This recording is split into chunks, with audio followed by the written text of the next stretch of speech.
আসসালামু আলাইকুম রহমতুল্লাহি ওবরকাতুহু। সম্মানিত দর্শক, ইরান নিয়ে বিশ্বের উত্তেজনা রীতিমতো তুঙ্গে।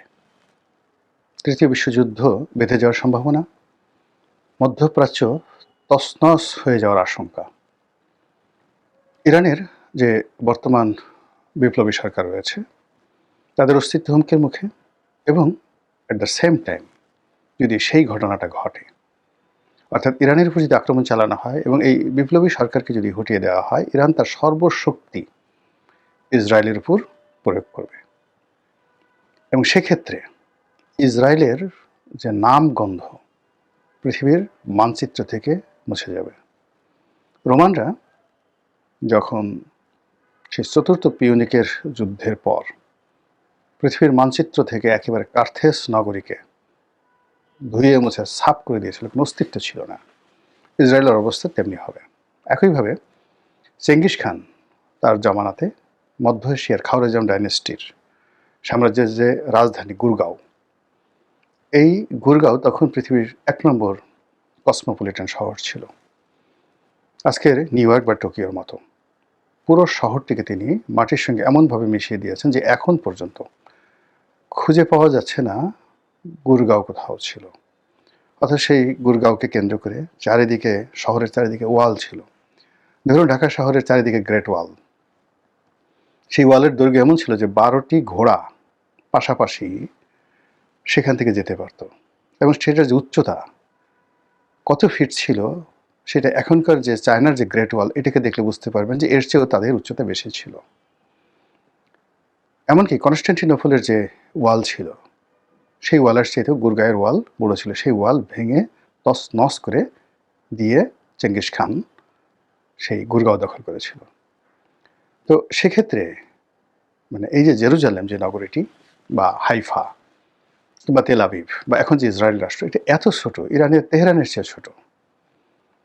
এবং ইতিপূর্বে তারা বারবার এই যে ইসরায়েল রাষ্ট্রটি বহুবার আলেকজান্ডারের দ্বারা আক্রান্ত হয়েছে, নেপোলিয়নের দ্বারা আক্রান্ত হয়েছে, জুলিয়াস সিজারের দ্বারা আক্রান্ত হয়েছে, আরও অনেক বহু মানুষ, বহু সাম্রাজ্য, এবং প্রত্যেকবারই এই এলাকাকে এমনভাবে তছনছ করে দেওয়া হয়েছে যে ৪-৫০০ বছরের মধ্যে, ৪০০ থেকে ৫০০ বছরের মধ্যে এখানে ইহুদিদের কোনো নামগন্ধ বা খ্রিস্টানদের কোনো নামগন্ধ নেওয়ার লোক ছিল না।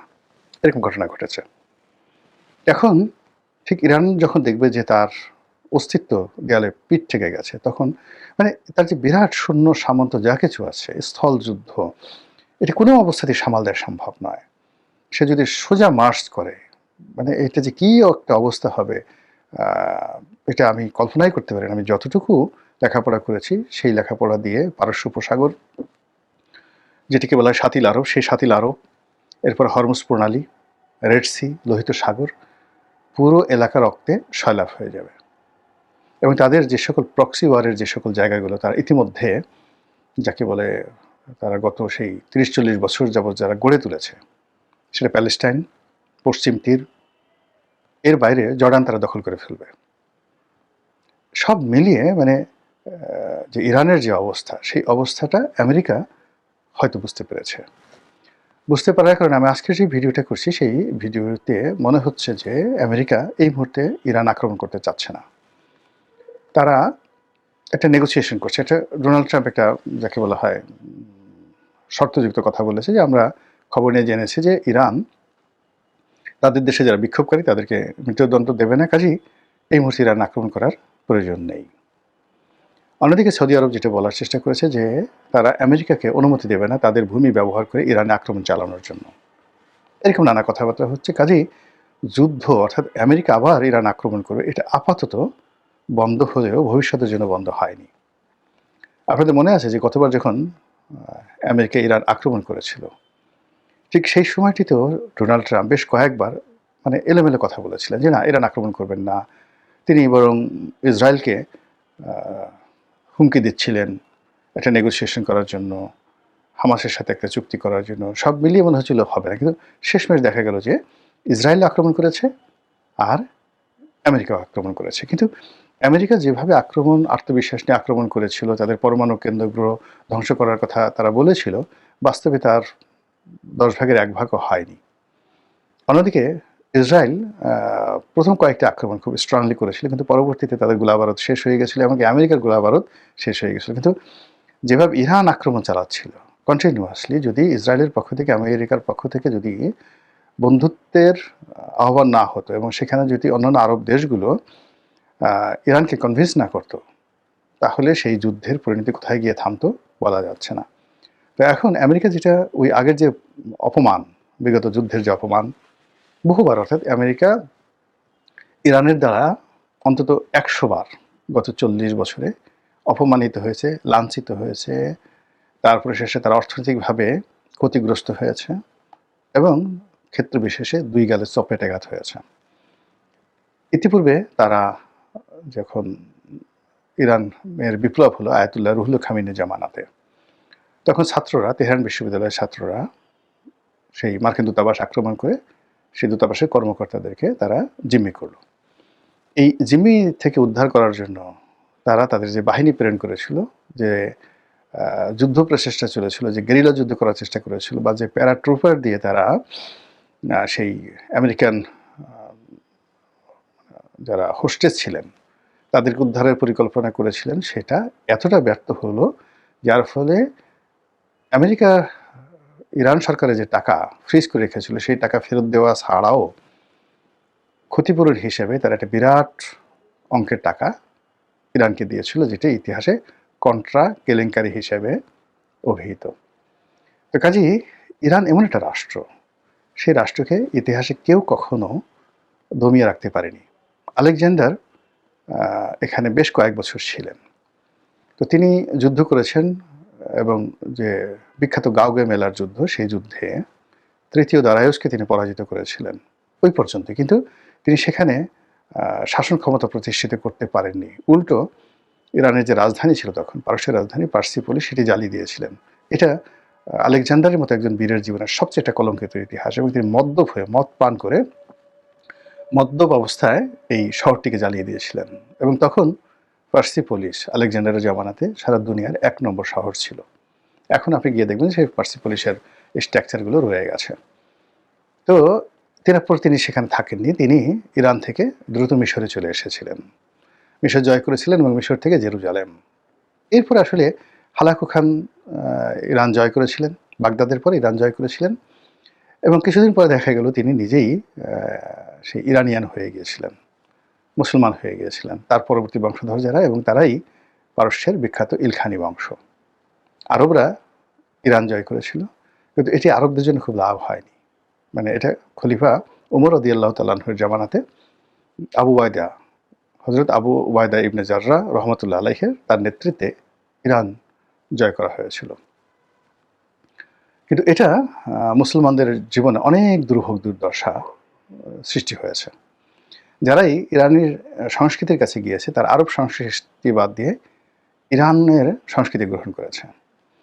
এবং আরবের ভাষার মধ্যে পারস্যের যে সে বিখ্যাত ভাষা যেভাবে ঢুকে গিয়েছে, এবং সেখানে পারস্যের যে আধিপত্য, এই আধিপত্য এবং শিয়া ইজম এবং গ্লোবাল রাজনীতিতে উমাইয়াদের সাথে, ফাতিমিদের সঙ্গে, তারপর আব্বাসীয়দের সঙ্গে, এমনকি মুর ডাইনেস্টি, স্পেনের যে মুর ডাইনেস্টি, তো সেখানে গিয়ে ইরানিয়ান পলিটিশিয়ান যারা আছে, তারা যে সকল রয়্যাল পোর্টফোলিওগুলো তারা ধারণ করার পরে তারা বেসিক্যালি 4 থেকে 5টি ডাইনেস্টি ওই মুহূর্তে, যেমন ধরুন তুরস্ক, ইরানের প্রধানমন্ত্রীর পদত্যাগ হয়নি, চেষ্টা করেছিল, পারেনি। আব্বাসীয় খিলাফত, ফাতিমীয় খিলাফত মিশরে, এই প্রত্যেকটা royal court basically operated, control and dominated by the Persian elites.